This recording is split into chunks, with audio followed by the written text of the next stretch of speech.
Welcome back everyone. Today we're going to be working on my English U.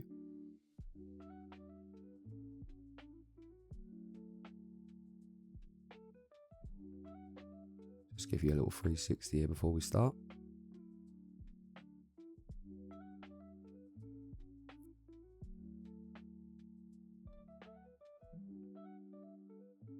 So this tree is obviously a bit of nursery stock. It was just a whip, I think, from B&Q. I think it cost about £8, something like that. Since then, last spring I repotted it.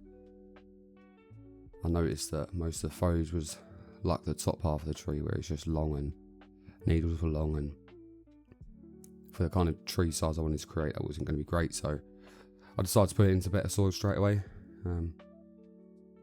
Put a bit of wire on it, bent the trunk, moved a few branches, and then gave it a big cut back as well. I think the top half of this tree, just above my hand there, is probably going to come off eventually.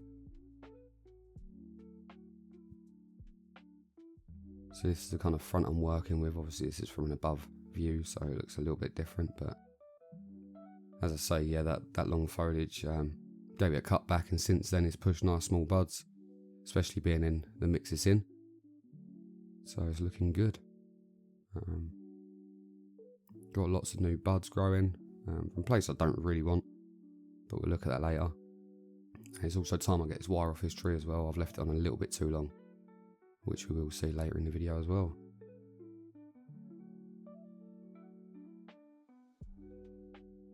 So I think this front is probably the best for how it's kind of styled at the minute. Just for the trunk view, it gives a bit of a 3D view of the trunk rather than your typical S shapes. And so I'm trying to get out of the repeating the same shapes over and over, which is quite hard to do when your brain just wants to naturally make it that kind of shape. But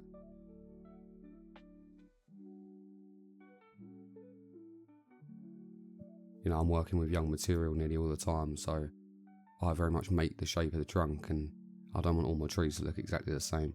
Usually if you're going to get some older material, or maybe Yamadori, Yardadori even, the trunk's kind of set how it is, so you have to work around that, which sometimes can be a blessing, because in the creating process, when you're trying to create your own shapes, it doesn't always work out. Little break from that here. Recently purchased this cat's claw mimosa. I don't know the actual name, I can't really say it, so but this is from Jurassic Plants here in the UK. And these are some of the pictures that I have on their website, so I'm looking forward to this growing. It's very much a stick in a pot at the minute, but we will see. And back to the U. So from this angle you can kind of see where my apex would be.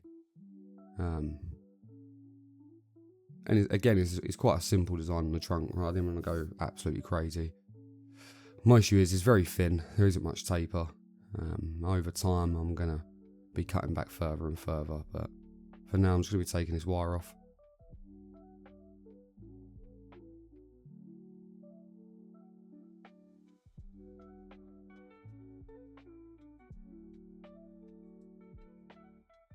I don't think I quite realised just how much vascular tissue this tree or this species puts on, even when there's very little growth. So this is all the growth I've had since I cut it back in, I think it was end of spring last year, which is okay, right? I want controlled growth. I don't want, you know, crazy kind of growth really. But usually with most species, you know, you can gauge how much they thicken by obviously how much they've grown each of the branches, because you know the breakdown or the simplicity of it is that the longer the branches grow, the thicker the trunk grows. I think there's actually a ratio for it. But with this species it seems a little bit different, and it seems to have put on a lot of vascular growth this year rather than actual foliage growth, which I think happens more in, like, you know, coniferous species and pines. I mean, this is an evergreen obviously, but yeah, I think you find that more in junipers and pines, that they can put on vascular growth without putting too much foliage growth on. But yeah, this one surprised me. So there is a bit of wire bite. There's a couple of branches with a bit of damage, so we'll look into them. And again, it's a learning curve, right? This is the first time I've owned any sort of U. And actually it's a guy called Miroslav, I think his name is, on one of the Facebook groups on Bonsai UK, and he seems to do a lot of work with yew. He's really good at deadwood work. He also makes root stands, like the stands that look like roots, basically. Don't know how to explain that. But yeah, he inspired me to get some yew, because some of the things he makes out of yew trees are amazing. So I wanted to try the species for myself, and I was a bit sceptical at first because of the size of the needles and the foliage when I first got this. But obviously it's a young kind of tree, and as I'm cutting it back and trying to bifurcate, I can then see why this species would be good for bonsai. So excited to work with it, and hopefully I can get more in the future. I'm looking at, they kind of sell like these yew balls or yew cones in most garden centres, and each time I go in there I'm trying to look around at the trunk. I've got a boxwood that was actually a cone, kind of Tapari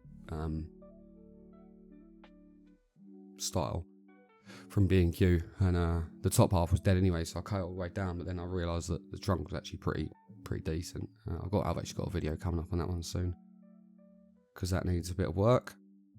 But yeah, that's the kind of stuff that I look for when I go to garden centres. It's not always young stock. I mean, sometimes if I've got a spare £10 in my pocket, I'll just pick up, even like this only cost me £8. But I do generally go there to try and find a bit of older or a bit of strange material, the ones that people wouldn't really want in their gardens, and sometimes they make the best bonsai.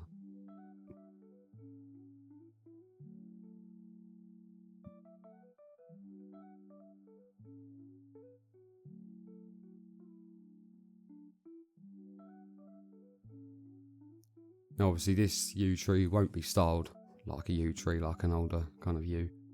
I do kind of find that I like to try and style trees in the way that they would have grown in nature for that species, but then sometimes that's very hard to replicate as well, especially this kind of material. So you have to look at the material you've got as well, I find.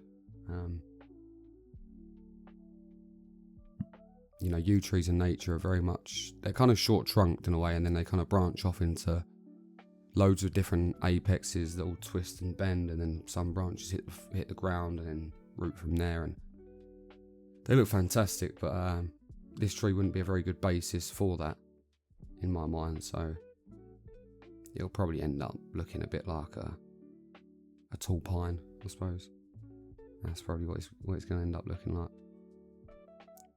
So just a close up here on some of the damage. So you can see on this branch I'm down to bare wood, so that isn't looking great. I mean, there is still a live vein to it, so it will survive, but over time that's not going to be attractive at all, so that branch will probably have to come off eventually. I mean, it is quite thick for how thick the trunk is as well, so something to look into there.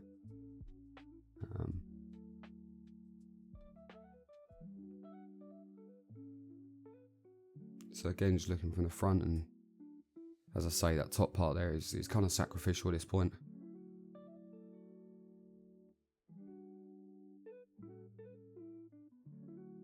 Just to bring it into scale, really. And there are some actual pine trees that are down the road from me. I used to cycle to work for about 2 years, and one of the roads I used to cycle down kind of has this row of pine trees that have all kind of been a bit windswept, I suppose, because there's a farm to the left of them. And it's like it's on a downhill slope, so obviously the wind comes up from there, and it's all open land apart from that. So the wind obviously comes up from the hill and then pushes the pines kind of over into the road. And it's very much in this kind of style of the trunk. Obviously when they're younger they're not so affected by the wind because they're quite short. As they get taller, the wind speeds pick up the higher up you go. So then it kind of bends the top over, and all they really have is a couple of branches hanging out from that, and then it's just the apex. So I suppose it's more of a literati kind of style I'm going for here, something like that. So I think this side on the left here is going to be the asymmetrical side, so that's going to be pushed out. The foliage is going to be pushed out to the left, even though the trunk's going to the right, and then I'm going to cut in short. And that's probably going to be the height of the tree there for now. Obviously, I'm still trying to thicken up the trunk, but even when I do thicken up the trunk, if I can, I will eventually be probably killing one side of it off. Yew trees work really well with deadwood, and again, that just kind of increases the age to it. Couple of gin here and there as well when the branches start growing out.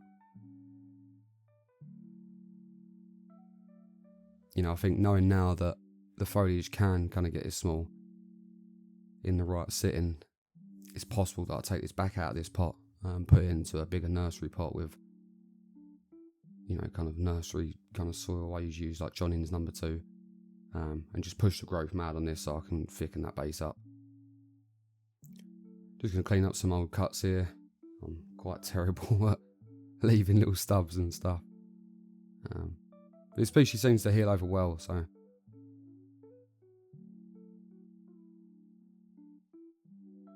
I'm not too sure about these lower branches here. They are coming from separate parts of the trunk, but they kind of look a bit pom-pomish. That's the way I see it. Looks like a cheerleader at the minute. Now, it can be sorted out with wiring. You can obviously move the branches around. This one on the inside of the curve is probably going to have to go, and that's a damaged branch anyway. But at the minute, it is kind of filling in that space, so I kind of leave it for now. Just see what else I can get going on the trunk itself. And this tree has back budded a lot in the last year, so I'm hoping it'll keep on pushing those branches, and hopefully I'll get some in the right place. Yeah, it's part of it.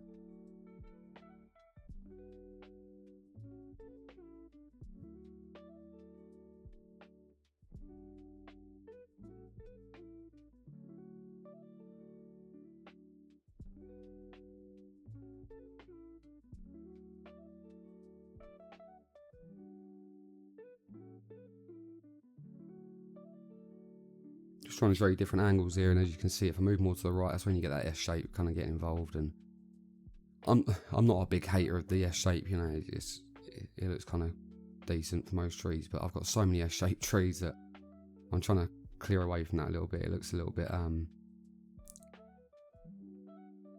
you know, you can buy all sorts of trees that are S shaped online, and I'm trying to go into my own shapes really, create my own kind of style.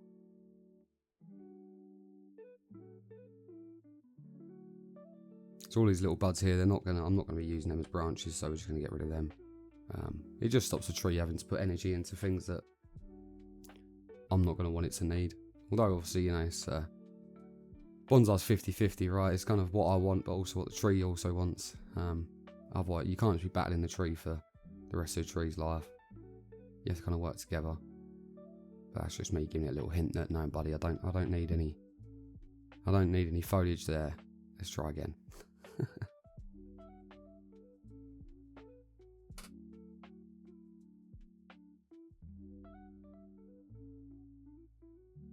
This back branch here, I'm actually going to keep for now.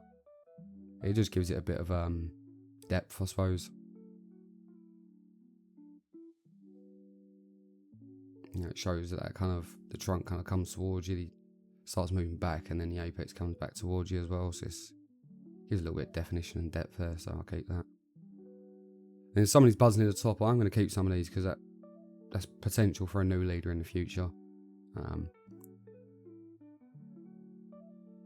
And also, really, you want to keep the apex of your tree kind of fine and defined rather than coarse growth. You know, branches are supposed to go from thicker to thinner to thinnest as you go up a tree.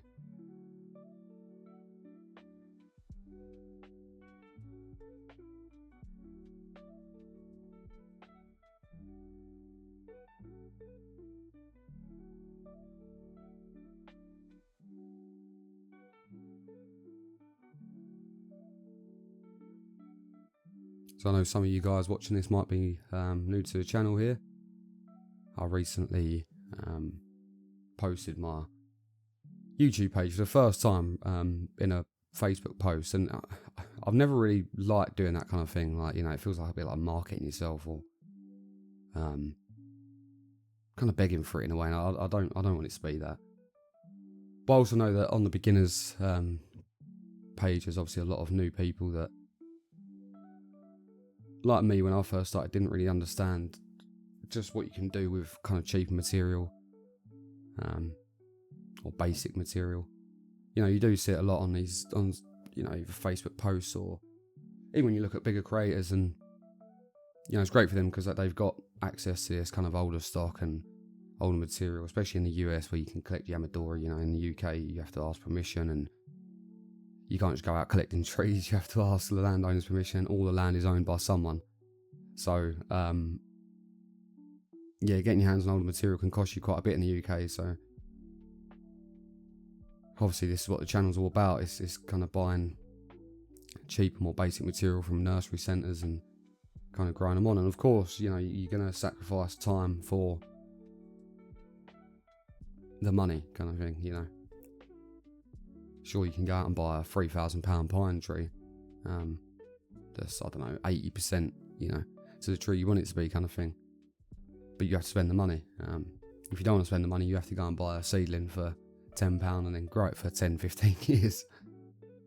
But I actually like the process of that part as well. I'm not a big fan of buying anything done. I'm quite a creative person myself, so I like to create things myself.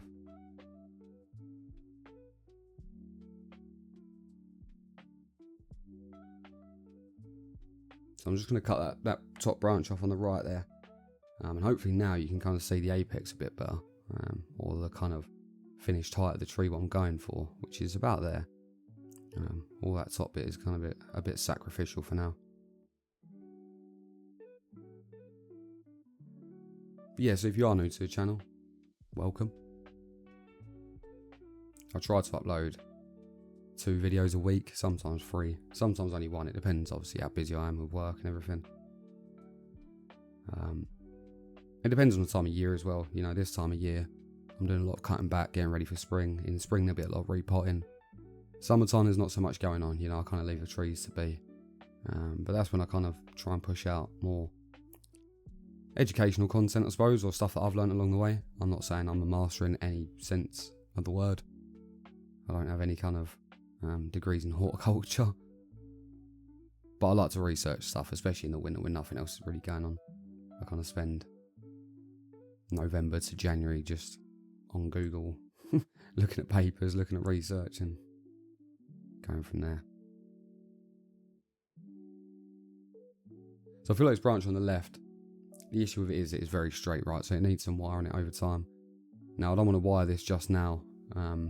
It's still putting on vascular growth kind of thing. So I think that'll be more of a summertime wire. But that just needs a bit of movement there. And then if I could get another branch or 2 on the left, smaller branches, that'll kind of fill in them gaps. And then I need to replace this right hand branch with a straighter branch. I don't like the kind of C shape it's making. It's almost like creating a circle, which is very immature for a tree.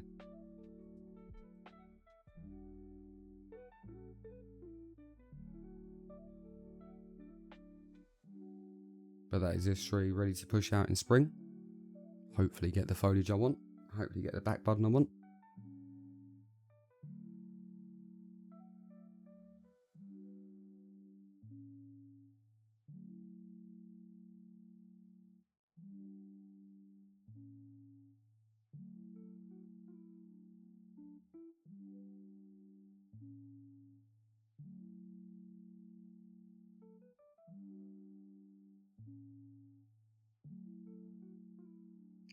And then a final 360 of the tree here.